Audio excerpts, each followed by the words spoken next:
Thanks for all the good job you're doing there at Invest Alberta, Stacey. Appreciate all of you. And now we're going to invite our core pack with Aperture Group, one of our sponsors, to make the official introduction. Thank you, Catherine. Good afternoon, everyone. Before I introduce our speaker, let me give a big shout out to Catherine and the AEG Group. They're doing amazing stuff, bringing constituents together, focused on key issues, common sense, and great policy. And I, for one, really believe they're making an important difference. So Catherine and AEG team, thank you very, very much.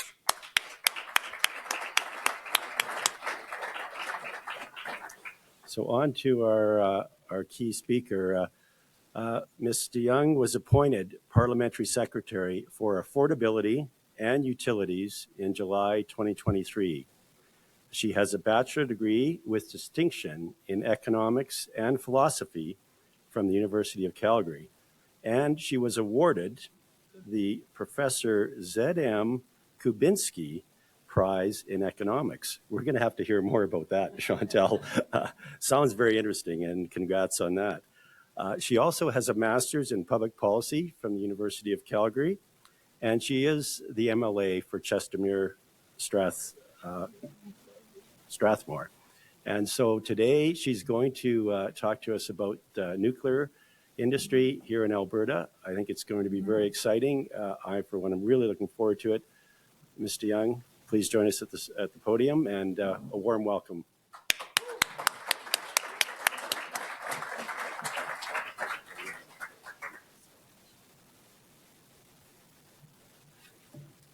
Thank you so much for that kind introduction, and it's so lovely to be here. I see so many friends in the room today, so this is fantastic. And I just have to start out with a little anecdote. It was shortly after I was elected, Catherine reached out to me on LinkedIn, and she said, will you come speak to our group at AEG? And at that point of time, I was a parliamentary secretary on the affordability utilities portfolio, but not yet engaged with the nuclear conversation. So I had, if you would have asked me then, I never would have believed that I would be here to chat with you about nuclear. But there's been a lot of growth in this conversation and a lot of interest in this conversation since then. And so it's really exciting to be here. And I have to echo what we've already heard today, just the incredible work that the AEG is doing throughout the province, advocating for businesses. Those of you in the room, this incredible work doesn't go unnoticed. And I know our Premier's a big fan as well. So thank you for everything that you're doing. It goes to show that we've got incredible advocacy efforts here in the province for our long-established and emerging industries. We're going to hear more of that today. And so when I was asked to come and talk about nuclear here, I was really excited to do so and how that might fit into Alberta's energy landscape. And so today I'm going to discuss the opportunities that nuclear presents itself for economic growth, job creation, and innovation, and the important role that the business community and leaders such as yourselves have to play in this in advancing responsible energy development. So as you know, our government is currently engaging with the public on nuclear energy, and I did have a few slides here today, and I'll see if I can make it work.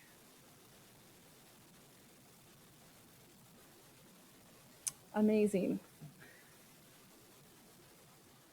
All right, so we are currently going through our formal engagement process, and this is led by a panel of amazing experts, and they're probably familiar names to you all in the business and academic community, and I'm proud to lead them as chair. And our goal is to determine whether or not nuclear energy is the right fit for our province. So engagement, the first phase of this engagement began in August, and that started with an online survey just to see where Albertans were at, what were their interests, what questions did they have, and that was intended to inform the latter parts of our engagement. We also had an RFI out for industry, businesses, and municipalities. So for those of you here in the room that participated in that process and submitted to the RFI, I really appreciate that. So they both closed at the end of October, and we're reviewing the input that we've received. we had more than 4,650 online surveys that were completed, and more than 40 stakeholders provided input through that request for information. So we're already underway on the next phase of our engagement. The red arrow is sort of where we're sitting at today. And over the past couple weeks, we've held a number of workshops with municipal leaders and a few public information webinars. Did anyone here go to any of our public webinars? Oh, sad. Okay. I'll get you up to speed on it. And we're going to have more in the early new year that'll delve into particular topics like nuclear waste and safety for those that are interested in the more technical details there. Nuclear energy is quite complex, so we want to make sure that the information is out there and that every Albertan has the chance to have their say. So lots more engagement opportunities coming in 2026, leading up to the report that we deliver to the minister in the spring. Feedback from Indigenous communities is also help shaping our next steps, and we'll continue to engage through various channels, both virtually and in person.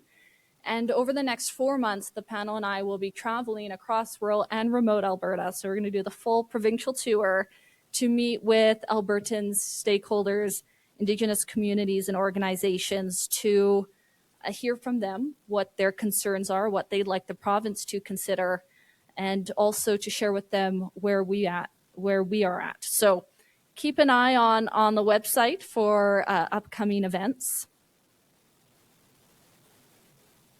So nuclear energy, there's a lot of potential that it brings for our province. Our population is growing, not just in terms of population, but particularly in terms of industry. And in the past, our electricity demand has really been driven by population and industrial growth that we've experienced in the province. But now, and this was mentioned earlier, is we've got this emerging technology. We've got AI data centers that are extremely power hungry, and they're not chips limited, they're not intelligence limited, they're only energy limited. So this is why there's so much interest here in Alberta, and all of these things are leading to increasing power needs. And so nuclear energy presents a virtually emission-free and, more importantly, very reliable source of energy that could run 24/7, regardless of our lovely Alberta winters. And so adding nuclear to our energy mix could enhance the reliability of our power grid, and those sort of spinning reserves is incredibly valuable to a grid like ours. Those of you in the room that are in the electricity space will know that we've had reliability events over the last few years, and we need to ensure that the reliability of our grid is there. And nuclear energy could also enhance not just our provinces, but also our country's energy security. So should Albertans tell us that they'd like to see nuclear energy in our province, I know our province will be ready to embrace this technology. And how do I know that? It's because we have shown time and time again, and this is thanks to many of you here, is that we are leaders in responsible energy development. We have the skills, we've got the expertise, and we've got the innovative spirit and the business-friendly environment needed to succeed. So introducing new industries like nuclear also means economic opportunities. There's a lot of supply chain benefits and spin-off benefits from an industry like nuclear in Alberta. There's good paying jobs, there's opportunities for communities to build strong economies and attract families, support local businesses, as well as encourage growth. And this is going to be really important for small and remote communities in Alberta. And it'll give them an opportunity to establish themselves as a hub for emerging technology. And I know this conversation is already well underway in some of our northern communities. And all of this while still providing, importantly, that access to affordable, reliable, and sustainable electricity.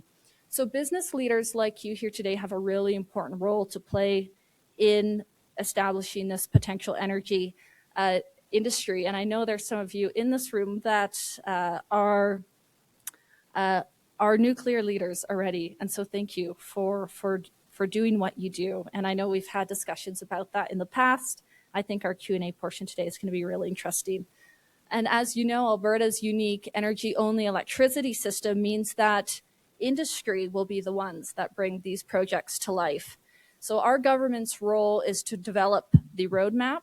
We want to create the framework for industry to go out and build those big complicated things that you do, and provide the right signals on how nuclear energy can be applied and brought here to Alberta based on the engagement feedback that we'll be receiving.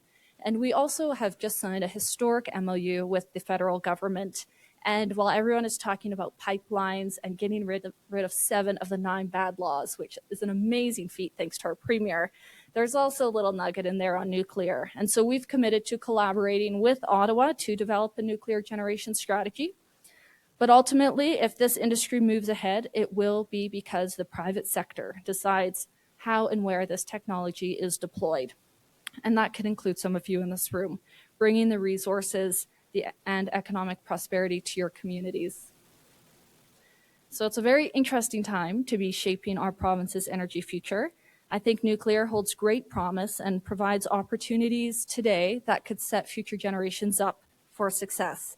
And there will be challenges, because I don't think anything worth having comes easy.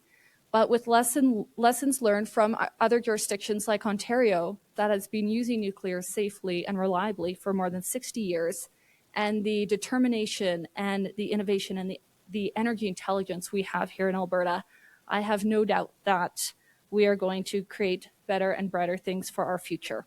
So I thank you very much for having me here today, and I know we've got a great fireside and a Q&A portion planned for after this. So thank you again for having me.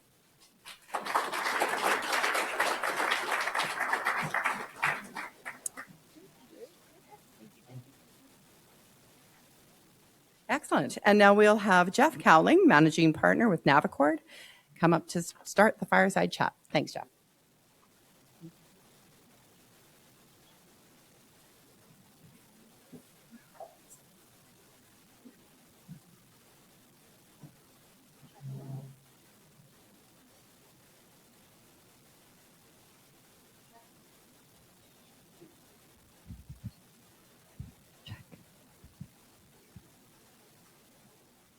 Karaoke time. Okay, it works. Just work for the karaoke. Yeah, perfect. Well, thank you. I really appreciate you taking the time to allow the fireside chat here with the members and guests of the Alberta Enterprise Group. So what we have, there's some requests for questions sent out to the group, and so we've got various questions that were sent in that I'd like to sort of quiz you on, and we sort of go from there. First one we have here is, what role does the government see for itself in promoting or investing in nuclear in Alberta? That's a great place to start. Am I holding this close enough? Get some thumbs up in the back? Perfect. So I said during my remarks is that, we've got an energy-only, investor-led market. So we would anticipate and we expect these projects to be proponent-led. And the role of the government on, very high 30,000-foot level is we need to ensure the right framework is in place, because right now, even our legislation, the Hydro and Electric Energy Act, is silent on nuclear. So our legislation was written without nuclear in mind. So we need to ensure that we have a roadmap in place and that our legislation is updated to reflect that, keeping in mind still that this is federal territory under Section 91 of the Constitution. But we do need to ensure that we're working with the federal regulators to ensure that there aren't those regulatory, there's no regulatory overlap. We don't want to create any more red tape. We love reducing red tape. We named a ministry after it. So anything we can do on that front is really important. And with the nuclear industry, this is going to be very interesting, because the CNSC was established without a province like Alberta in mind. So they've worked exclusively with Ontario and New Brunswick, and so they're used to working with crown corporations. So we need to ensure that when we develop our roadmap and our legislation, that we're also working hand in hand with the federal regulators to make sure that they know how to work in our market as well. And that's how we're going to enable this industry here in Alberta. And I think if we need to figure out that piece. And so Ontario, they decided to be really hands off. They sort of gave it all to the feds. And New Brunswick and now Saskatchewan, they're taking more of a hands-on approach. And so throughout our engagement, that's the question is, do we want to give it all to the federal regulators? Do we want to have control pieces? I have a feeling Albertans are going to tell us to not just give it all over to the feds. That's my sense of things. But that's part of the engagement process and what we want coming out of this. That's great. Yeah, a made in Alberta solution. And does the government have any economic research showing that appropriate investment in nuclear makes sense? We haven't, as a government, done those studies. We'll leave the business case to be made by market and by proponents. And there have been a number of really interesting studies that have been done in Alberta over the past number of years, which did look at this both from an industrial perspective and a grid scale electrical application. And there are a lot of great takeaways there. And they probably won't surprise you as business leaders. First of all, on the study that was done by Cenovus and TC Energy, really focusing on the application of nuclear in an industrial process for enhanced oil recovery, specifically SAGD, they said that while it's technically viable, the commercial viability will really, really depend on what does the price of gas look like? What is our carbon pricing framework? What are the capital costs? That's huge. The other thing is different financing structures, and there are a lot of interesting ways to set that up in jurisdictions that sort of mirror Alberta's, and so that's what they were looking at. And then on the electrical application piece with proponents like OPG, Capital Power, or TransAlta and X Energy, they both have done feasibility work here in the province. And, sort of within the same frame. They said on commercial viability, it's really going to depend on opportunity cost, which is our carbon pricing and price of gas. And they do foresee in the long run that SMRs particularly could help us build that sustainable, reliable, and affordable power system, and affordability being the key piece there I think people have on their minds. And I think, as you mentioned before, I think the reliability as well is quite key. Turning to environmental, so how should the environmental liabilities be addressed now and in the future, particularly regarding sort of the end of life cycle management of these facilities? Yeah, I'll have to pretend not to be a technical expert because I know there are people in this room who are working through this right now, including Scott with the impact assessment and Energy Alberta. Thanks for being here, Scott. The CNSC, it has so many technical and specific control pieces, and they regulate every aspect of these projects from the development, the technical, and the site licensing, all the way to end of life and decommissioning. So there's control pieces at every part of this, and the impact assessment process itself, which is quite onerous, has a lot to do with environmental impact. And so when it comes to Alberta, EPA has their own environmental impact assessment, and so this is back to one of my earlier comments. Something we'll have to figure out is how do we work with the impact assessment agency. So in New Brunswick, the impact assessment agency determined that their provincial environmental assessment was adequate, and so they sort of passed it all off to the province. And with the Darlington SMR site, they didn't need an impact assessment because it was in an existing nuclear facility. So they didn't need one there. But that whole process, whether it's through EPA or through IAC, sets up a lot of control pieces around the environment. And these facilities are designed to contain everything. So, proponents have told me, well, the environmental impact, the footprint is actually quite small. because they're built to contain everything. I believe someone, they told me that they one time flew a fighter jet into the containment wall that exists around CANDU reactors, and it just completely obliterated the jet because they're built for redundancy. And so, you know, the other part of the environment is actually water, and that'll really be technology specific. Some technologies aren't water cooled, and so they use a lot less of it. And so it'll really come down to the project.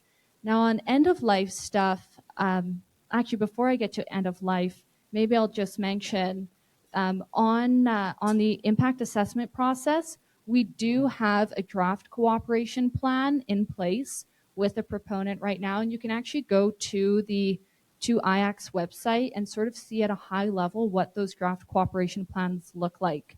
And so basically, it ensures us a seat at the table for this particular process, ensuring that what is important to us at a provincial level and what we're hearing is taken into account through the federal impact assessment. I just wanted to make that note.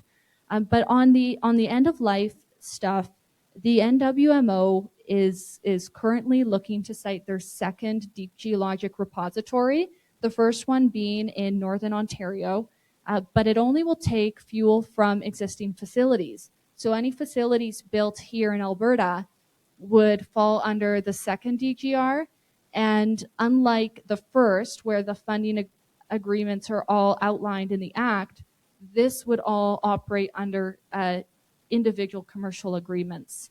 So I don't know where that second one will be cited. Maybe in Alberta, I don't know. But that'll be really interesting to see where they choose to cite something like this. And they did tell me that it'll take a fraction of the time that they took on their first siting, which took 14 years. They anticipate that the siting of their second DGR will take closer to 5 to 7 years. So a lot of learnings that they're taking away from the first one to determine where all the spent fuel from new facilities go, but also the mid or low level radioactive waste from all the facilities. That'll also go into the second DGR. And I think the NWMO has proven themselves on this. They have transported over 1 million packages of nuclear waste since their founding, and hundreds of nuclear waste shipments since the 60s, and there's never been an incident. So they've proven to be leaders in this space, and proven that they're very good at what they do. We're very glad to hear it, I'm sure. And what do you see as the role of the Indigenous nations in the nuclear and SMR technology development? That's a really important question, and one going forward that's going to inform the work of the panel and our recommendations to government. I think there's a lot of really important pathways to prosperity for Indigenous communities across Alberta, and not just in terms of job creation or energy security in remote and northern Alberta, which is a particular concern, but also in terms of ownership opportunity and revenue pathways. So that's something that we're looking at even prior to us kicking off our engagement formally. When the announcement was made in August, we engaged with Indigenous communities and organizations across the province to understand what their concerns and questions were and interests. A lot of interests around those pathways to economic participation and ownership. Also a lot of concerns about the environment. And so those become very technology specific questions. Each one sort of interacts with the environment in a different way. We need to ensure that our environment is protected for generations to come. And I'm really glad that we have Stephen Buffalo as a member on our panel. He, as you may know, is president and CEO of the Indian Resource Council of Canada and has decades of experience in the energy sector. So he'll lend a lot of valuable experience and insights. So we'll be traveling, like I mentioned, across the province in the new year. We picked the best month to do it, January. I don't know why we picked January, but we'll be hitting the icy roads this winter and engaging with Indigenous communities and organizations, both virtually to ensure that the concerns and questions they raised through our initial phase are answered, and then visiting them in person and continuing those conversations. Perfect. Thank you. Turning now, so what are some of the biggest barriers for securing the investment to actually fund these nuclear energy projects? And how is the provincial government eliminating or reducing those barriers? I think from a high level here in Alberta, it's the lack of a clear regulatory structure. And so we need to ensure that by March 31st, that's when the minister gets his report from the panel, and we'll have our recommendations that'll go on to inform a roadmap. But you also might have seen the timeline in the MOU commits us to enabling a nuclear framework here in Alberta by January 1st of 2027. So that's the timeline we're working with. And so we need to ensure that we're providing the right signals and clarity to proponents and to industry so they can make their investment choices.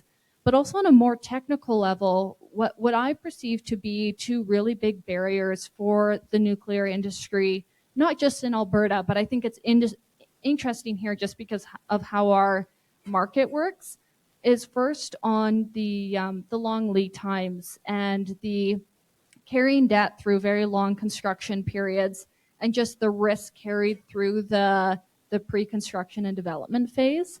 That has been flagged for us as a big challenge, and there are jurisdictions across the world that are taking different approaches to it.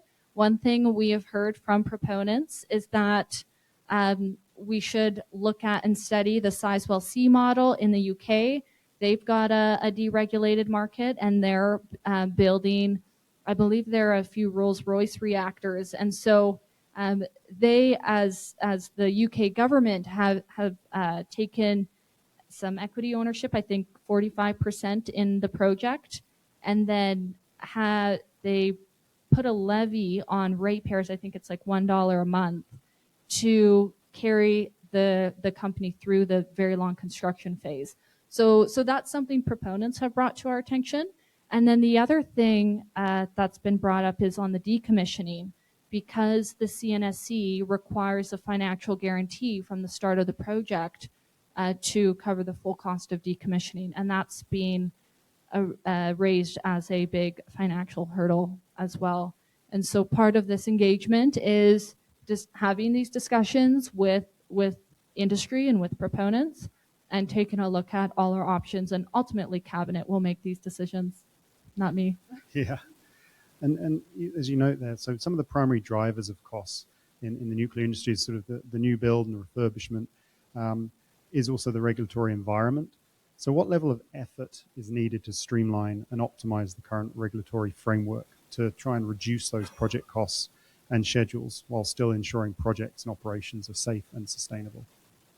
I think everyone's going to be looking at the Darlington SMR build out to see what happens there. So they estimated for 4 reactors, I think it's going to be $20.9 billion. And so it's not quite as simple as dividing it by 4 to see how much these things cost. I think the first one is going to be $7.7 billion because they're doing all the infrastructure build out for all 4 of them at the same time. But I think by the 4th, they're hoping to get closer to 2 to 3 billion, excuse me, not million. And so everyone's watching that project very closely. It'll be the first SMR in the G7, which is very, very cool for Canada. But also it's going to be, the ultimate test case on the economic side. There's also a really interesting project with Dow and X Energy in Texas, Seadrift, and that'll be sort of the first pilot for SMRs in an industrial context. So they're using that for the petrochemical industry. And so, a different technology. The units are smaller than the BWRX 300 that's being used at Darlington. It's an 80 megawatt reactor they're building there, and it's a fleet of 4. So everyone's going to be looking at these 2 projects to see if we do achieve economies of scale by reactor number 4 and what that looks like, because that's the promise of the SMR technology is, well, once we modularize this, you can get these cost savings. So we've got some live test cases going on right now. And that actually leads quite nicely into one of the other questions here about has there been any analysis regarding how many nuclear projects would be needed to be completed in Canada to achieve the economies of scale and greater cost certainty? I think it depends if it's the conventional large reactors or if it's the SMRs. My understanding from SMRs is I was told by OPG you need to build at least 2 of them, and this is a GE Hitachi technology. And so they're building 4, but they said you need minimum of 2. X Energy, I don't think, sells less than 4 at a time. And that's what they're doing with Amazon in the US as well, is fleets of 4. And I also seem to recall that when one of the feasibility studies that was done in Alberta, I believe it was the Cenovus TC Energy one, they did a feasibility study with Hatch Engineering in 2023. And they studied a baseline, like ideal case of a fleet of 3 to 4 SMRs. And so I think the sort of the magic number you're looking at, when it comes to conventional, if we're using CANDU technology, then we already have that supply chain well established. And in Ontario, the provincial government really encourages the industry to sort of source locally, shop local. So that really helps the supply chain build out. And I think there's also a great opportunity here for the province to exercise that economic diplomacy with the federal government to work that in as well, as how do we support the Canadian supply chain, understanding that some of this is American technology or technology from other countries, but how do we support the Canadian supply chain? And so I think that's something that that we will be continuing to have discussions with them on. In Ontario, the Darlington site is eligible for the Clean Electricity Investment Tax Credit, which is 15% of CapEx. And so that's going to be another big piece of this puzzle. Is right now the sunset date on that is 2035. So will the federal government extend that? What might that mean for the nuclear industry in Alberta and in other provinces? And I think that, what I have heard is that that's something that might be incorporated into ITCs, is sort of Canadian content requirements. And we've got some of the best nuclear technology right here at home. CANDU is world renowned for its technology. We're also the second largest producer of uranium in the entire world. Some of the mines in Saskatchewan, the uranium deposits there are so rich, you're not getting anywhere close to that in any other mines. So I think we need to lean in on these advantages that we do have here at home, and you will see a supply chain ripple out effect from that as well. Yeah. Okay. And do you see much or how much government investment to support the Canadian supply chain and these kind of builds? Or is it as you see it there through the different agencies and credits? I think ITCs will be a big part of the conversation, certainly with the clean electricity ITC. And I know that has a huge impact on pricing as well. What I've been told from from OPG is that their cost per kilowatt hour from their SMRs would be around 15 cents a kilowatt hour, which is actually not super far off from where our roller is right now, which is at 12 cents until the end of 2026. And so, like I mentioned earlier, we expect projects to be proponent-led and investor-led, but they're also going to look at our power pool prices and determine, can I competitively bid into this power pool? And investment tax credits are going to really impact that. So I certainly, do hope that the federal government extends that time frame.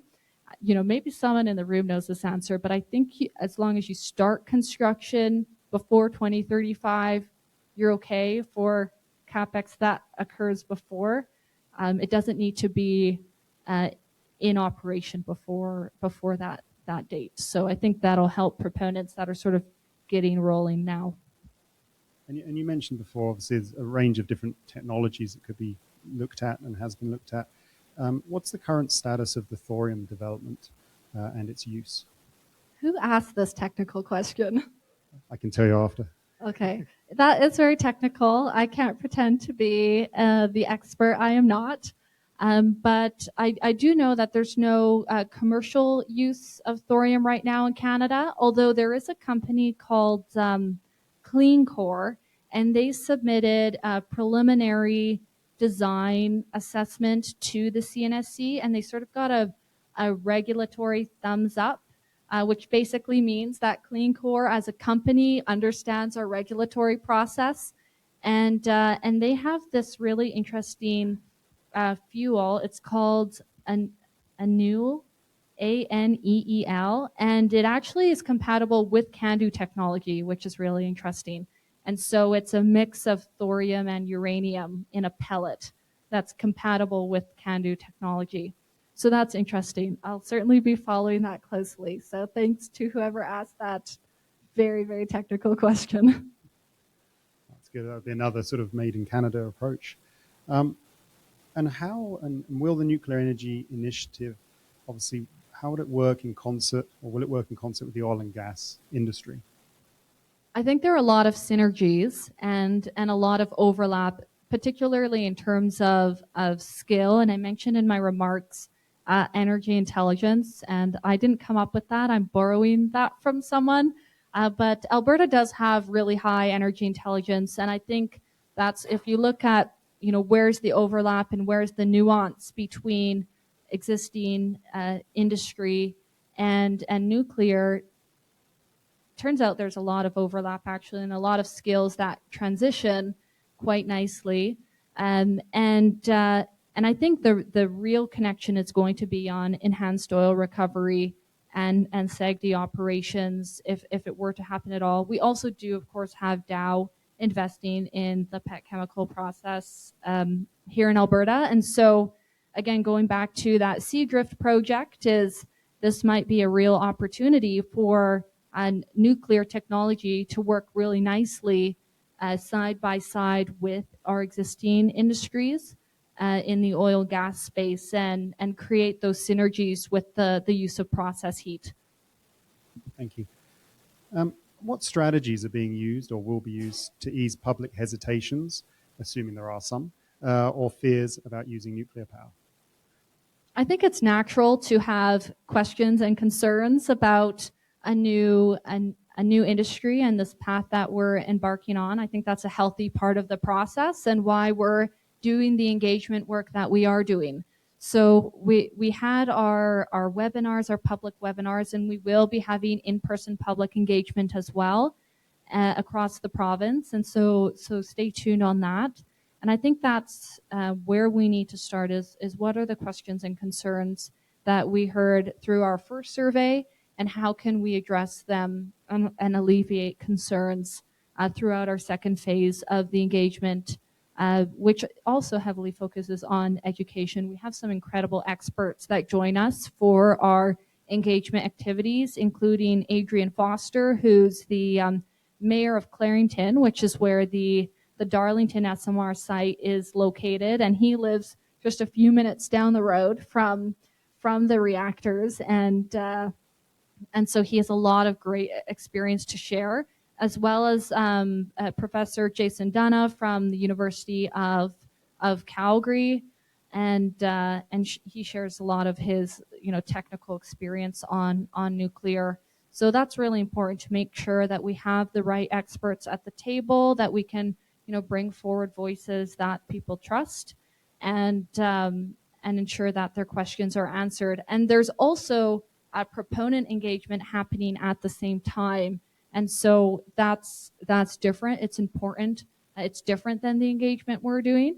And I see the work of the panel as we're not here to advocate and to push for nuclear, but we're here to engage with and listen and take it back to the minister. And that's really important, is throughout the entire engagement process to be open, to listen, to provide clear, honest answers at every part throughout the process.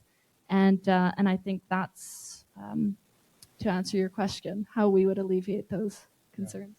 I can see that engagement obviously being top of mind there and a key aspect to help Albertans understand and to be heard.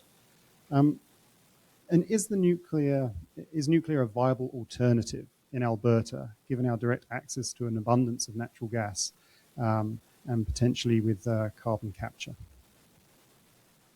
What I've been told is that SMRs could be cost competitive with gas plus CCUS or batteries plus storage. I guess, we'll see what happens with Darlington.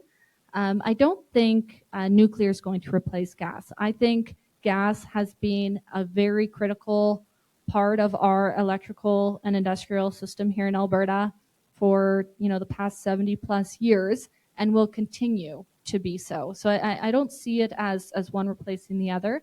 I think they have synergies, and nuclear is another option that brings reliable baseload power to our grid. And I sort of referenced some of the reliability events that Alberta has experienced. I think it was January of, was it 2024 that we experienced those 2 blackouts, and what a wake-up call that was. That was terrible. And Albertans really stepped up, and they turned off their TVs and their wash machines, and we're really thankful that the community sort of rallied. But we shouldn't be in this scenario. We have such amazing energy resources here in Alberta. We need to have a strong, reliable grid, and nuclear, within the space of technologies that are low or virtually non-emitting, they bring a lot of characteristics that other renewable energy sources do not. And I think that's one of the real struggles we have with our grid, is that renewable penetration and just the lack of inertia that is created as an impact of that. And so, if capital markets are looking at emission reducing technologies, then they're going to look to nuclear, because it also provides the reliability requirements that data centers need. They can't operate without it. So I think there's some unique synergies, but no, gas isn't going anywhere. Yeah, no, it's good to hear.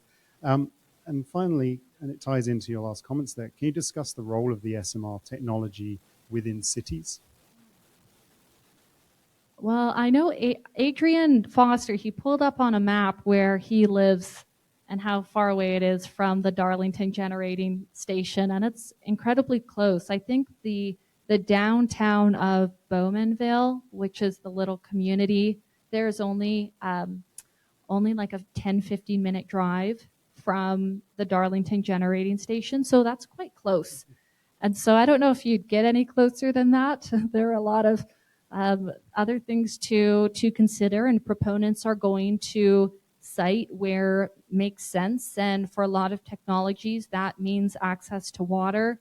I don't know if unless you're right on the bow or something in Calgary, I don't know if that's a good spot for it. But the other big thing is going to be transmission infrastructure and how these projects interconnect with our grid.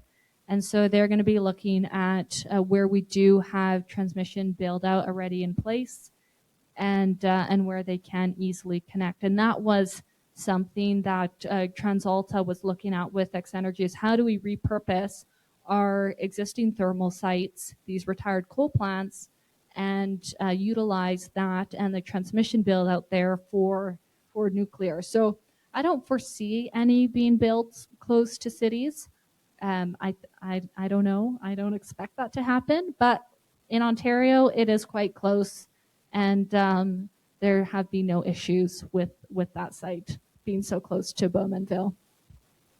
Thank you. Well, that's everything that I was looking to ask you there, so I really appreciate your time at that. I do believe we've got some time for some questions from the audience, though, so please raise your hand.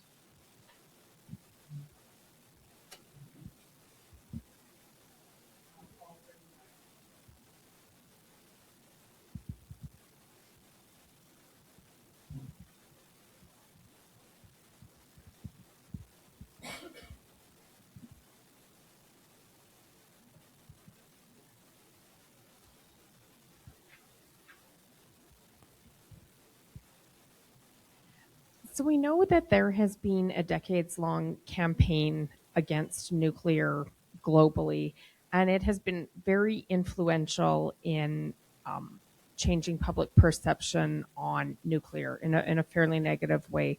So what happens if the public consultation overwhelmingly says, no, we actually don't want nuclear in Alberta? Does the government override if they think this is the right decision, or does it just get shut down? Great question. And when we did our initial surveys and our pre-engagement questionnaires, we found that in Alberta, there's actually a fair amount of support for nuclear. The trend that you'll see, though, is that while the vast majority of people are supportive of the technology and of the nuclear industry, a little less supportive in their backyard. So NIMBYism exists in nuclear as well. So, the thing is with proponents is they're going to want to go and site in communities that want them to be there at the end of the day. And throughout the CNSC's entire process, they have many opportunities, starting with site licensing, and maybe even I think site licensing comes first for the public. Anyone who perceives themselves to be impacted by a project, go and present that to the commission, and they take that all into account. And so at the end of the day, because of the peace, order, and good governance powers in Section 91 of the Constitution, nuclear energy has been delegated as a matter of national concern. And so the ultimate say would lie with the federal government and the federal regulator. And I know the CNSC takes public engagement and input very seriously, as does the impact assessment process, which they run concurrently. And so that would be the opportunity for the public to engage with the regulators, and then they would make that decision. Any other questions?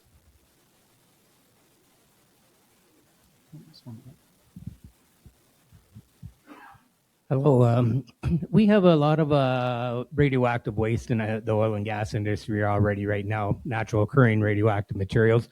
The only difference is that the CNSC doesn't regulate it because it's not associated with the nuclear fuel industry. Our Alberta environment, our waste control regulations do not address them as well. Is there going to be a bridge within those regulations to address within our waste control regulations the waste created at CNSC regulated facilities and that of industry facilities? Were you at our RMA session? No, I wasn't. I got the same question from a municipal leader who comes from one of the jurisdictions that you're referring to, and if there are any synergies there with waste management. And so I really appreciate that question. I think I'm not the one who makes the final say on it. It would be the NWMO and CNSC, but I see sort of unlikely that they would sort of manage the two together, because just because of the way the NWMO is structured, it has a very nuclear specific focus. So I don't think they would expand their legislative mandate to look at other industries. That'd probably complicate the process a lot more, because they were established through an act of parliament. And so I think they're going to stay really focused on nuclear, which is what they do really well. And so that other material would have to be regulated in its own way and would probably be just a provincial process I don't think we'd pull in our federal regulators. Thank you.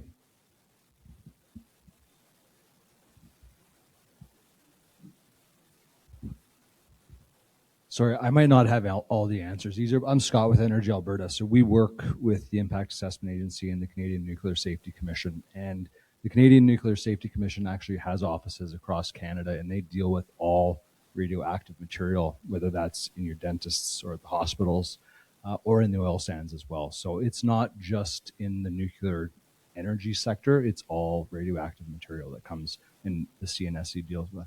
So I could be wrong on that, but I'm almost positive they're here.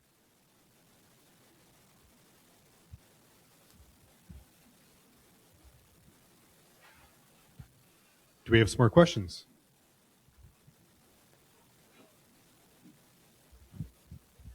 In your comments, you sound like you're sharing a lot of information and receiving a lot of information from the Darlington County site and OPG. What about Saskatchewan? Like Sask Power is very much invested, and they've formed a division with Sask Nuclear. Is the GOA exchanging a lot of information with them? Thank you. I should have mentioned them. So thanks for reminding me. Yes, we do have an MOU with Saskatchewan that we just recently signed. And so the terms of reference were just finalized last year. And that's a great relationship for us because we're sort of both embarking on this journey at the same time. They are a few steps ahead of us, and it's different there because they have their Crown Corporation. So they've found a few sites already that they're going to start the pre-licensing process in Saskatchewan for small modular reactors. And they're also bringing really interesting technology to Saskatchewan. And it's an Evinci micro reactor. I think it's 5 megawatts. It's quite small. And the application there would be for really remote communities and mining. And so I'm excited to see what they're able to achieve with that Westinghouse technology, because if they're able to power those really remote northern communities and mining sites with this, it'd be a great application in Alberta as well. And it fits on the back of a semi-trailer. It's quite small and compact, and there's a lot of neat applications. So yes, we do have a great working relationship with Saskatchewan, and both the minister and I have been able to go there and talk with the folks at Sask Power and the Saskatchewan Research Council to hear about the work that they're doing. So great reminder. Hi there. I read fairly often about hundreds of millions of dollars of federal largesse going into Ontario. I'm seeing significant amounts of federal support, financial support going into Saskatchewan, New Brunswick. I haven't read anything about federal financial support to help the Alberta industry get off the ground. Is that something that your group is going to look at? Through NRCan, there are some funds available for that development, pre-development phase. So Scott might know the exact name of the program. It's the Electricity Pre-Development Project Program. Okay, I got it backwards. So so through that, they did provide in the millions of dollars, tens of millions of dollars support to various proponents who were looking to do that pre-development work here in Alberta. To Scott's point, though, now it's wrapped up, but there was a fair amount of money that was funneled through NRCan to Alberta projects, and so now I'd be looking at what comes next. If the federal government is very eager to see this industry come to life across Canada, then yeah, I certainly do hope they put their money where their mouth is. And I think what they're doing now with the ITCs seems to be a really good way. So we would definitely advocate to the feds to continue those programs. Any further questions?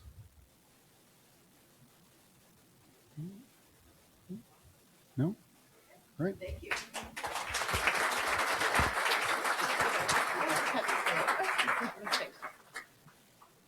Thank you both. I appreciate that. And now we have Chantelle Sabad with Gold Ray Glass to do the official thanks.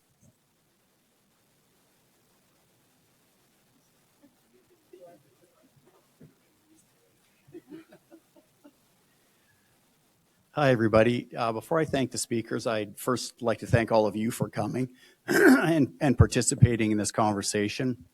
I know it is getting to be very topical here in Alberta, so thanks for coming out. I know Chantelle probably appreciates getting more and more feedback. So thank you very much, and thanks to AEG for the platform. So I'd like to call both Chantelle and Jeff up. AEG has a nice gift for you. So thank you very much for your time and for the discussion.